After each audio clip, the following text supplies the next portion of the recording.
All right, everyone, welcome to What Lives in the Lacuna. We're here on a Lacuna Tangent, so this is one of our smaller bite-sized episodes, hopefully. This is kind of a cool one, but I am Remy Renard, and I'm here with my co-host. I am E. Donohue, and I brought this one, so I'm very excited about it. So I'm going to go ahead and jump in. This tangent is actually a response to the article, The End of Reading is Here, which is by Rose Horowitch and came out in The Atlantic.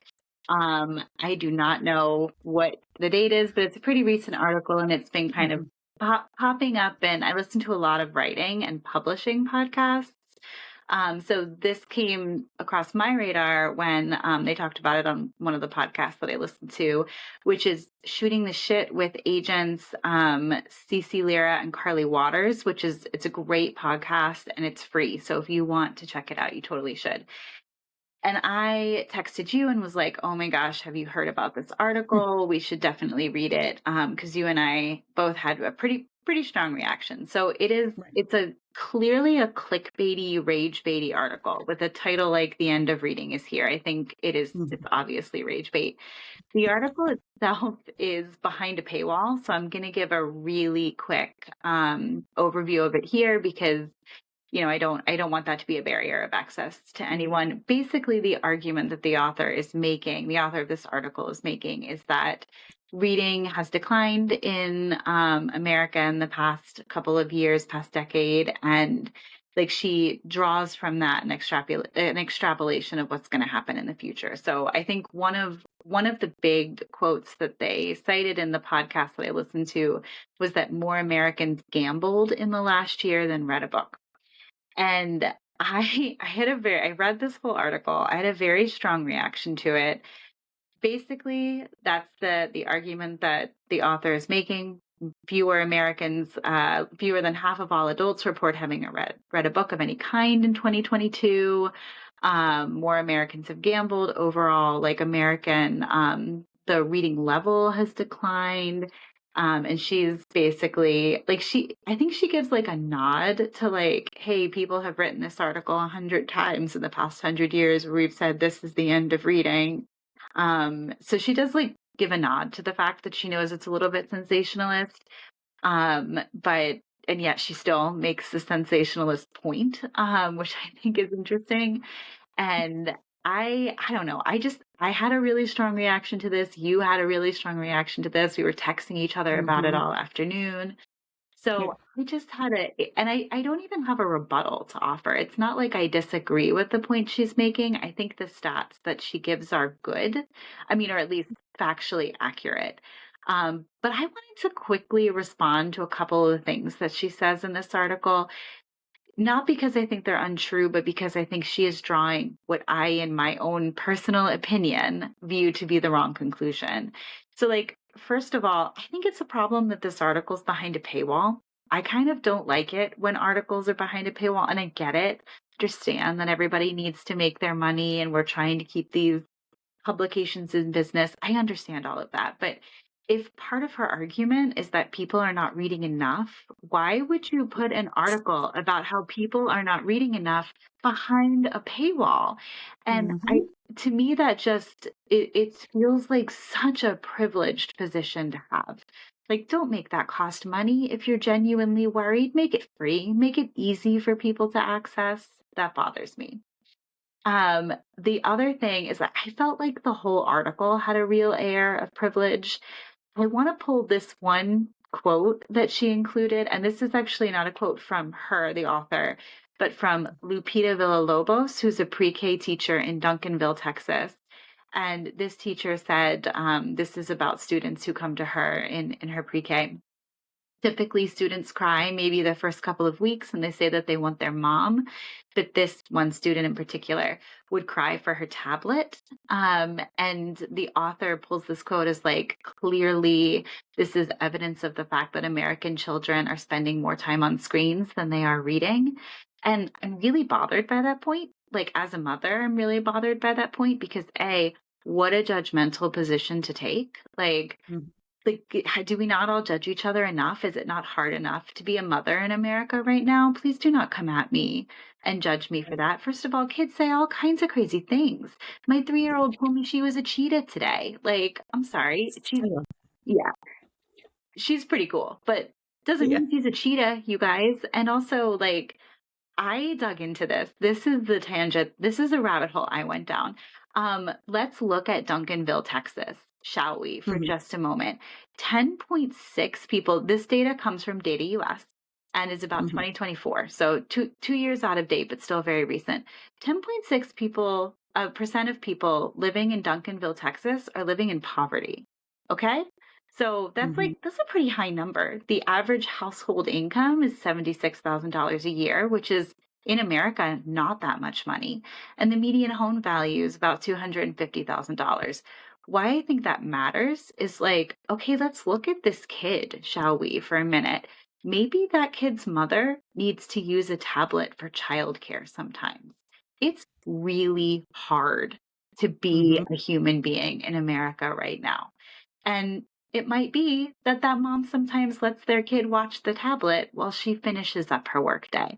Can we please just be kind and non-judgmental for a minute? It doesn't actually mean she never reads to her kid.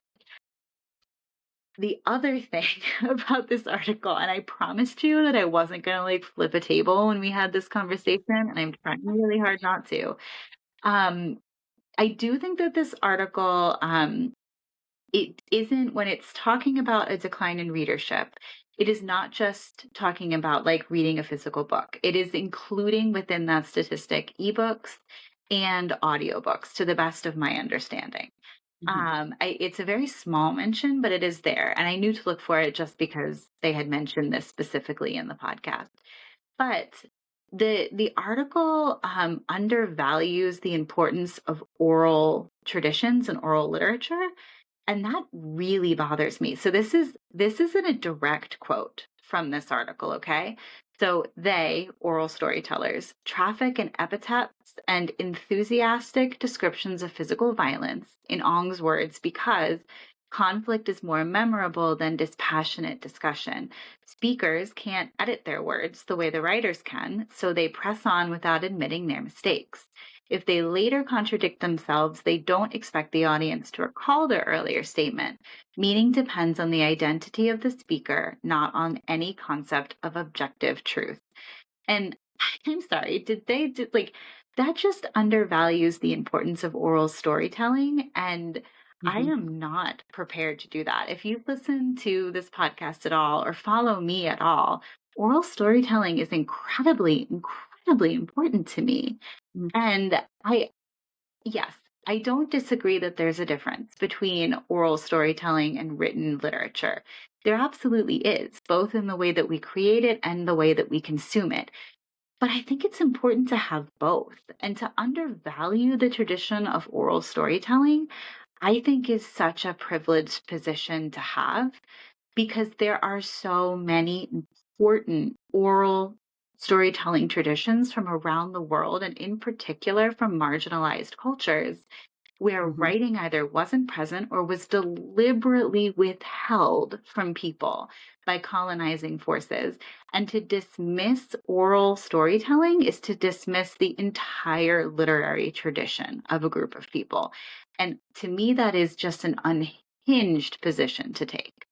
And I think if I won't do it. I will die on this hill. I think that's a mistake. And to say that oral storytelling isn't as complex or isn't as thoughtful as writing, I don't agree with. I think it absolutely is. And I think if you hear a good storyteller speak, you are immediately aware of how rich and complex that tradition is. And I think it is every bit as capable of producing critical thinking and producing empathetic thought as written literature. Even if it is in a different way, I think it is every bit as important. So I want to really put a pin in that, because that made me so crazy. She also says that like fewer people are reading, but the people who are reading more, which I thought was an interesting point. So this I don't think this refutes what she was saying.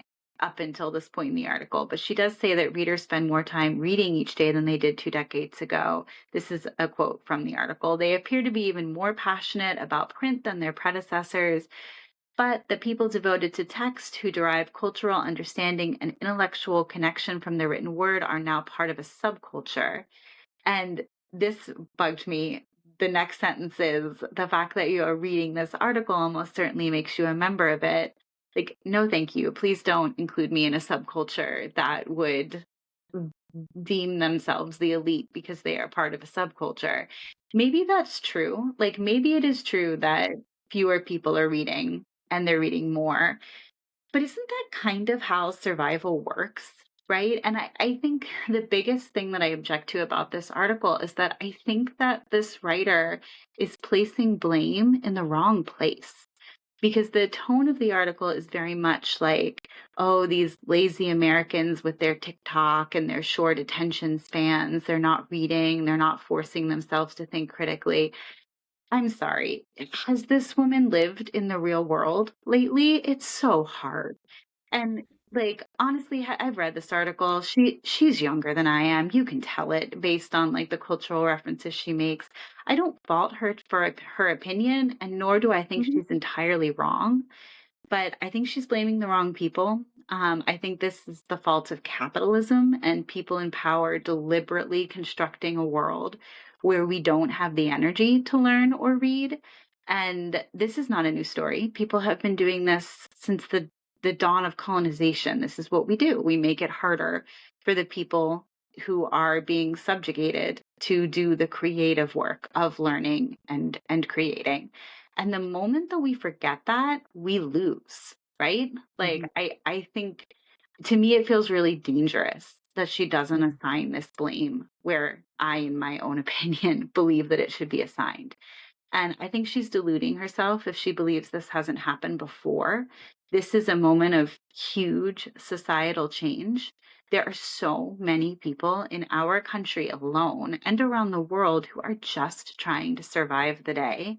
And judging how many pages they read just further victimizes people who are already struggling. And to me, I think that is so, so important.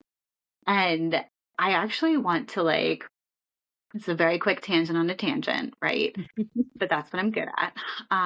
Back in 2014, 2015, I attended an exhibit. I was living in Chicago at the time, and I went to an exhibit at the art museum there, and it was like Irish art created in the 1840s. And I attended it because a friend of mine was like, "Oh, this is right up your alley. That's very culturally important to you. Let's go see it." And I was like, God, am I fascinated to see what they're going to include in an exhibit about Irish art in the 1840s, because of course that was the time of on Gort d'Amour, the famine, the Great Potato Famine, in Mhm. 1844 and 1847. And I walked in, and there were walls and walls of beautifully painted pastoral images of Ireland. And I looked around and I was like, this is not Irish art. And I looked at Mhm. the names of the painters next to the paintings, and it was all English painters. Because of course it Oh. was. The only people in the 1840s in Ireland who could afford to paint oil paintings were Englishmen. And I said to my Mhm. friend, like, this is not Irish art. And she said, sure it is. This was painted in Kilkenny. And I was like, not by an Irish person. They were too busy, Mhm. being denied food to keep them alive. And I think that this is not to that degree, like that was deliberate cultural and human genocide. Um, not to that degree, but I think undervaluing different types of art being produced by people who are struggling to survive is a pretty old story. And if we narrow the definition of art, I think we put ourselves in real, real jeopardy here. And Mhm. I think that's why this article made me so angry. Yeah, there might be fewer people reading right now. And there might be people who are reading at a different comprehension level than we were reading at 50 years ago. But I don't know. I exist on TikTok. I exist on Instagram. There are so many people out there writing such awesome books and creating Mhm. such awesome art and music. And honestly, if you're a human being out there doing creative work right now in 2026, you're a hero because you're waking up every day and finding the energy to do that.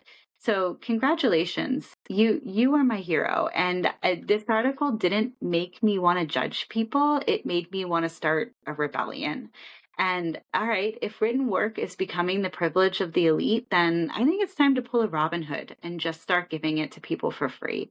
And if everyone is too exhausted and worn down by the act of survival to engage in storytelling and learning, then I guess I'm going to have to set up a hedge school because, like, screw the capitalist. If they think I'm Yeah. going to take this lying down, I'm not going down without a fight. So those Hmm. are all my thoughts about it. I managed to get through all of that without flipping a table. What was your response? You don't want to feed the algorithm, huh, with table flipping. Okay.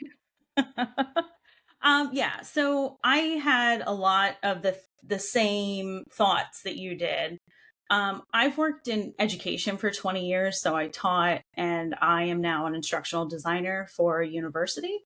So I have looked at, so one of my biggest issues with this was that it's so easy to be like, nobody reads. And also, we'll get into the whole Dr. Zhivago Onyx Storm Yes. comparison Thank you. Thank you. because that was a value judgment right there.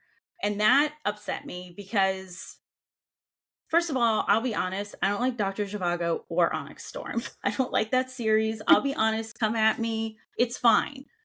But you can but like I can find melodramatic stuff in Dr. Zhivago. Like it sounds silly sometimes because it's so over the top, right? I think we also need to think about like cultural times, like how things were written when Dr. Zhivago was written versus when the Onyx Storm is written. I mean, and you can't, it's just not a comparison. I think I could pull out some beautiful lines from Onyx Storm if I really wanted to. I don't want to go through it again, but and I could pull out some lines from Dr. Zhivago that sound melodramatic and over the top and talk about chiseled jaws or whatever that line was. So, I mean, anyway, one of the biggest things is that there was no discussion of how we fix this or if there is a way to foster through, an education system to help kids specifically, but also, I mean, I feel like, I went through, I have an English lit degree. I read all the classics. I enjoyed some of them, like maybe a handful. They were interesting, right? But the question is, like, why was I reading them? Most of the time it was because it is a classic. There was no assignment related to it. There was, you know what I mean? So, but I think at the time I went to school like 20 years ago at this point, there was more time. School wasn't as expensive. It was, I didn't have to work as much. I worked during my master's degree, but I didn't work during my undergrad. I didn't have to. Whereas a lot of the students I see and work with now have to work at least one job, if not two, to stay, to pay their bills. And sometimes they're taking care of parents. Sometimes they're, I'm off on my tangent now, they're taking care of parents. They have kids. They're veterans, so they have their own maybe PTSD, something like that. It's a lot. Like the modern day is different from when like Dickens was serializing his stories, which is that not long form reading? I don't know, because I couldn't pin down what she identified as a reader and what we could read, basically. Also, I just want to point out Dr. Zhivago was written by a white man, Boris Pasternak. And okay, Onyx Storm, I also not my favorite book, but written by a woman. Right. Like what? I think we forget, or that article kind of lost the thread, that a lot of the classics are written by white men because it was either impossible or a heck of a lot harder for women or people of color to be writing. So, if you've got to go to a different format to consume content created by women or people of color, like oral storytelling, I think that's pretty important. Sorry, go ahead. Yeah. No, you're exactly right. Angry. No, I know. So anyway, there was a value judgment placed, and I'm, as a dark romance fantasy writer, I'm a little annoyed because I spend a lot of time writing and working on my prose, and I made a ton of literary references in my book. And I continue to because I love doing that because I read a lot outside of this, this genre, but I still write dark fantasy romance, and so I feel like it's easy to just push some of this aside. I think we had talked before how like some people take the genre and just say, oh, it's fairy porn or something like that, right? Like they just diminish it to something so small when it's like I read your book. It is phenomenal. Like the way that you tell the story is amazing. It like the way you tell it feels like oral tradition, which I love. And it was phenomenal. But like, if anybody ever said like, oh, it goes over there, with the fair, like that stuff, I'd be like, get out of here. How, it just, I don't know. Anyway. Well, Value judgments. I think it's infantilizing the work of women. And we talked about Right. that in the first episode that we did of this podcast. Yes. And the article itself even talks about how people did that 100 years ago, where they were like, oh, women are going to start reading novels. And because of that, like, novels were not as good as like the Bible or whatever the literary tradition of the time is. Like, this is not a new story. We've always infantilized the work of women. Just the newest version of that is Rebecca Yarros and like people. And then also the article mentions Sunrise on the Reaping, which is also Suzanne Collins, and I actually did quite enjoy the Hunger Games trilogy, but like it is not our place to decide what people should and should not be reading. And I think to not acknowledge that the knee-jerk reaction is to infantilize women's work is an insane thing to not acknowledge. Yes. That really bothered me too. I'm like, okay, well, so Dr. Zhivago's okay, but Rebecca Yarros isn't, even though she is, even if I didn't love the book, which is, exactly. They're still getting people to read. Yeah, thank you. And that's it, right? So anyway, that's my big finale here is I did also. Okay. She also mentioned Dogman. And have you read Dogman? Yes, I have. I literally read Dogman tonight to my two kids. And she talks about like, oh, like children are just reading like Dogman. I'm sorry, what is her beef with Dogman? I know. Yeah, okay. She does not. They make a lot of like inane jokes. And I get it. But like I've read, gosh, so many of them. And you know what? They also talk about like some really real stuff, like in Dogman. Like they talk about some real stuff. And they talk about it in a very age appropriate way for kids. And they talk about it in a very human and very loving way. The whole Cat Kid Comic Club series that's a spinoff. Yeah, I know. Yes. I'm in this too deep, but like whole book about normalizing making mistakes as part of the creative process. Like, I'm sorry, I'm a parent. I love that messaging for my kids.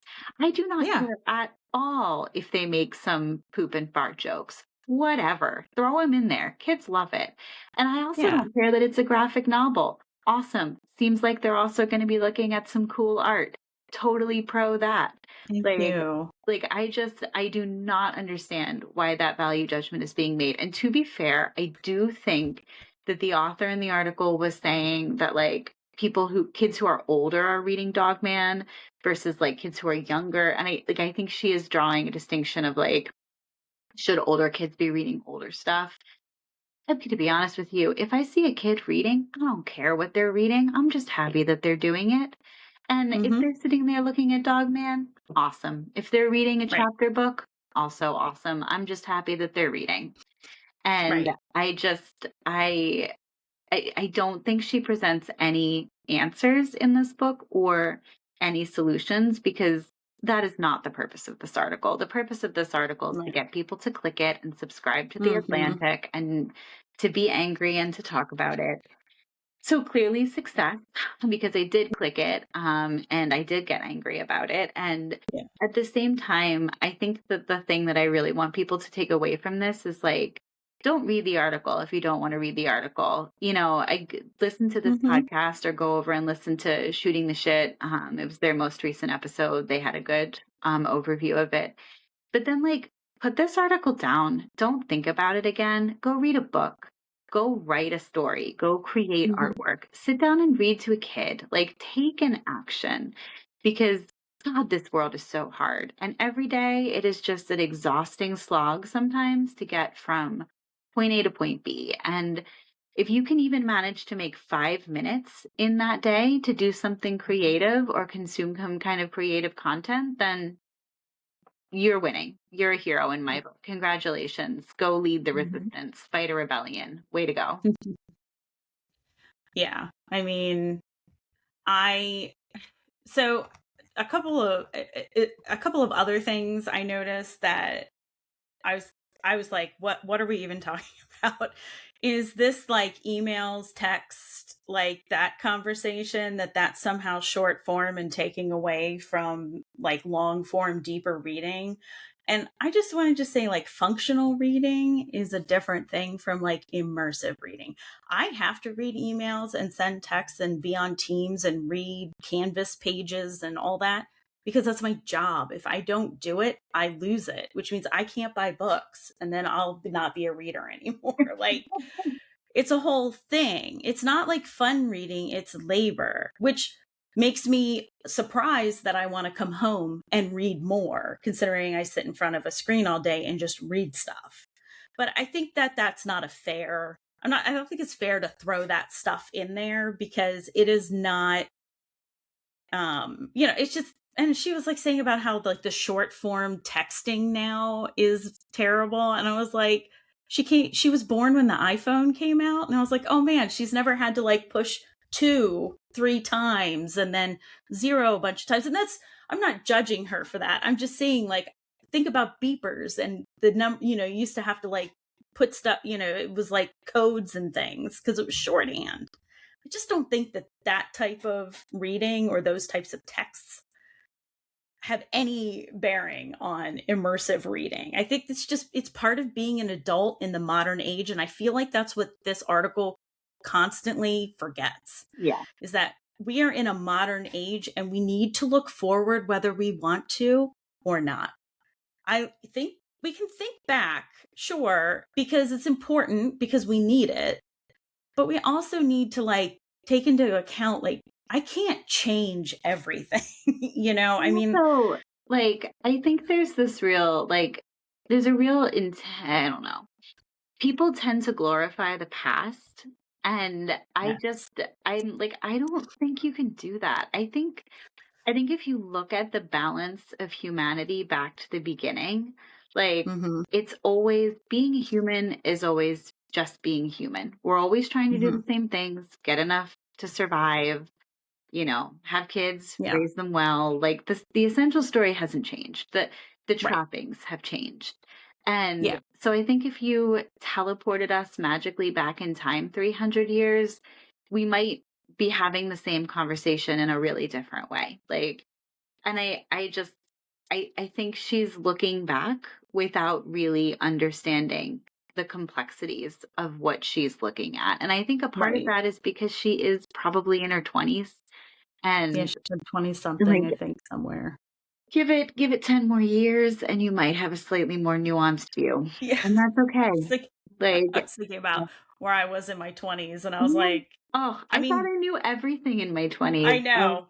I Now know. in my I in my know. late 30s, I'm like, God, I know nothing, but I sure am Yeah, willing to yell about it. no. Yep. Yeah, absolutely. So I just had 2 more points and then I'll wrap it up. So 90% of my adult job, as I like to call it, is accessibility, digital accessibility. And so by like slamming screens and digital technology, she is also taking away digital readers, which means, because digital readers give you access to dyslexia support, screen readers, adjustable fonts, audiobooks, which she did mention, synchronized text and audio for neurodivergent, folks like myself, translation, So like where, where I teach, or what, not teach, but where I work, we have a very large English as a second language population. And the students come in and they do their best, but being able to have translation tools really helps. Searchable text dictionaries to understand words, note taking, all of that. You can take notes outside of it, but it's nice to have it all in one spot.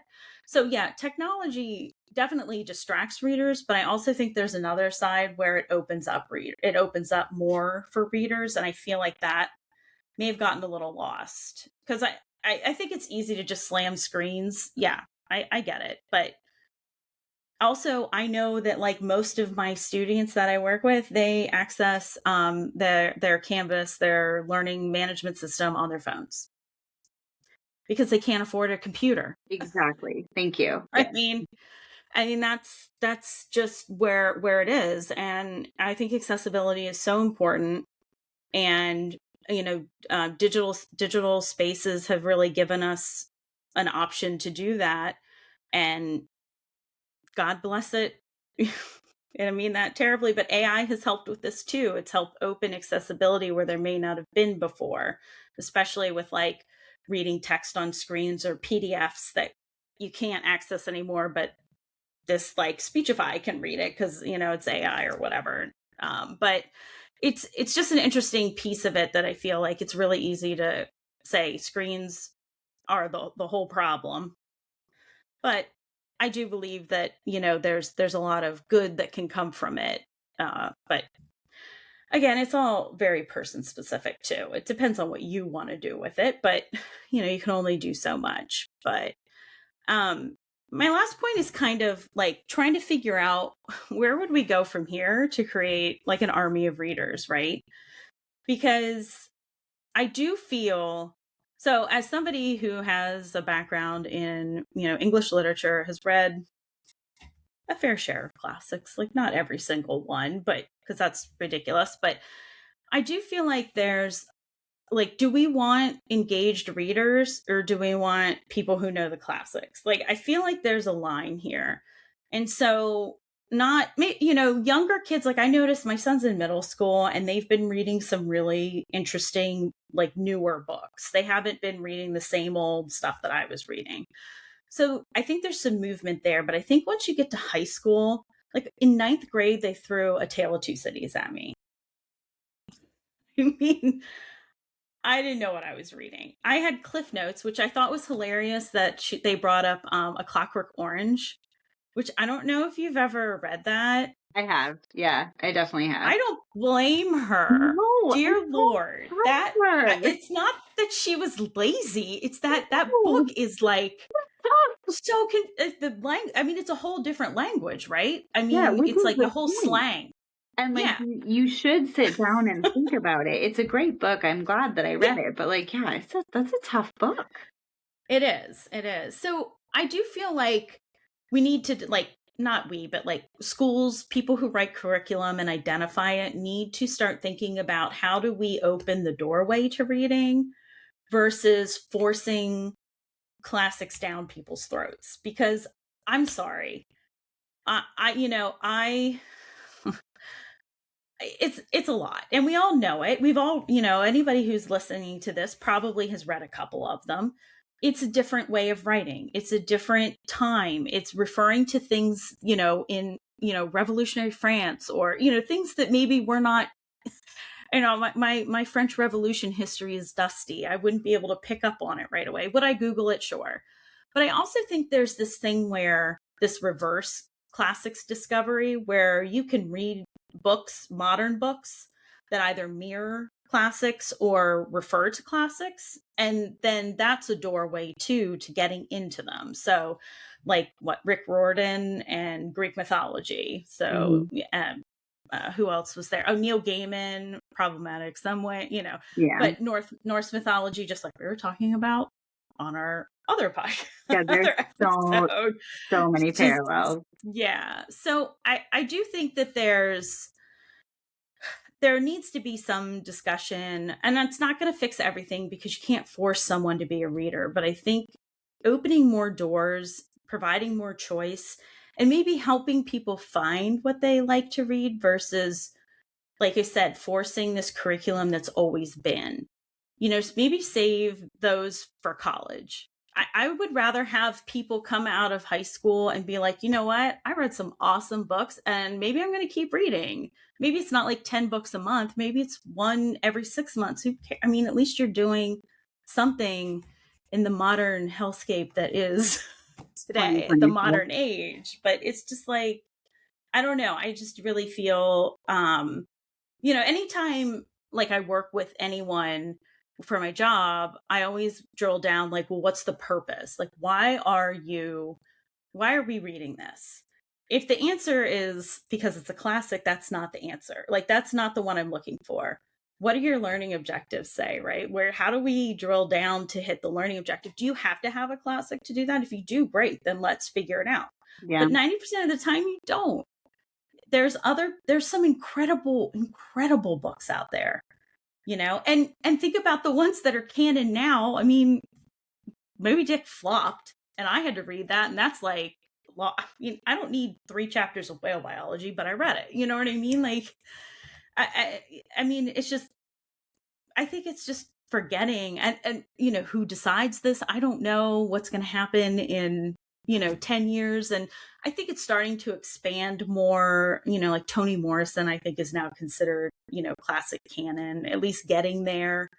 But I do think that I just think that there needs to be a way that we can encourage reading, because if we want readers, we can't be like, hey, we want you to read more. Okay, I want to read this. And then we go, no, not like that. Like this. And then I've seen it in students that I've taught where they're like, nothing about this reflects my life. Nothing about this interests me. Like The Scarlet Letter, like, I love it. It's a great book. It's beautiful. Like, I love that book, but it's really hard for an 11th grader to be like, yes, I totally understand all the nuances and, the language that is kind of a barrier at this point, unfortunately. But, like, I'm going to say this last thing, and then we can wrap it up, because we're doing a good job of this being, we could shout about this wrong. We could. I kind of I almost want to apologize to Rose Horowitch, who is the writer who wrote this article, because, she, like us, is just another writer trying to survive. And I think she's probably under a lot of pressure to write a clickbaity, rage-baity article, and success. She did it. So well done to her. But I do I think the thing we need to take away from this is that we should be fighting twice as hard for the creative arts. And by that, I don't mean the classics. By that, I mean, what is it to be creative in 2026? And absolutely. What I kept thinking about was, I don't know, I talked about this in our episode about being morally gray. I think that there should be it's like a drinking game, but only water, clearly, so we're all well hydrated. Every time I mention head schools, I think everybody should take a drink of water. Because it is the whole online writing community, in a way, to me, feels a little bit like an act of rebellion. And we are all kind of banding together to do this creative work, even though our society is, in the best case scenario, not supporting it, and in the worst case scenario, actively repressing it with book bans. To me, it really feels like an act of rebellion. And I am not prepared to take any form of creativity off the table right now. Even if it is yes, I think it's great for people to read. I think oral storytelling is great. I think art is great. I think music is great. I think whatever creative work you're doing is great and important in 2026. And I'm sorry, I'm not prepared to take anything off the table. If it makes people think, and it makes people engage in creativity and question and think critically, I don't care if that's a well-written text message or if it's a 900-page book. If it is getting people to think critically, practice empathy and engage in creativity, I'm all for it. And I'm not going to put a barrier to access of any kind on that. Yeah. And happy. Like, I mean, what makes you happy? Just do it. I mean, I don't, I think I think I said this on our first podcast. This will be my last point. Like, up until a couple of years ago, I was like, I would never read Kindle Unlimited book. You know what I mean? Like, why would I do that? That's ridiculous. That's not literary, right? But then I started reading them and I realized like the world building is incredible in some of these books. Like, it doesn't, I mean, I think indie authors are like above and beyond sometimes, and not always, but you know what I mean? Like the way that they weave things together, ideas, stories, characters, like the development of them, it's beautiful. And I think it's such a great community. And you're right. Like, anything you're doing, just keep doing. You know what I mean? Yeah. But also, if you're reading, read what makes you happy. Don't, I hate the idea of feeling weird about like, oh, I don't need to hide this little book. Like, no, stop. Throw it out the window. This is 2026. Go out, read what you want to read, create what you want to create, be happy, spread joy, support the arts. End of story. And leave End of story. Everybody go rebel. Okay. Buy a book, read a book, look at a painting, rebel. We have to do it. It's 2026. Yeah. And I think at this point, art is definitely like rebellion in so many ways. Art has always been rebellion, in my opinion. That's what it is. That's what it does best. Art is awesome. An act of rebellion. So absolutely. I think that's a good I didn't flip any tables, and I'm so proud. I know, but I only tried to incite rebellion like a few times. Okay, so just like a couple little tiny times, nothing. That's okay. Anyway. I think you should, I think you have a very valid point, though. I mean, art is rebellion. Let's rebel a little bit, right? Like, let's do what makes us happy, what makes us think. I mean, I probably could have written some contemporary lit book if I really wanted to, if I put my mind to it, but I didn't want to because it was fun for me to build the world that I built. So, I mean, why would I put myself through that torture? It's just like, I was supposed to write an entire reference book on zombies and zombie media and culture, but I didn't do it because I was miserable. So, I mean, it just was not going to be healthy for me. So go out, live your truth. And come back and join us for our next episode, which will probably involve less yelling, but who knows? This has been a Lacuna Tangent, and I really enjoyed it. So stay tuned for more of these, and we'll talk to you later. Thank you so much, everyone.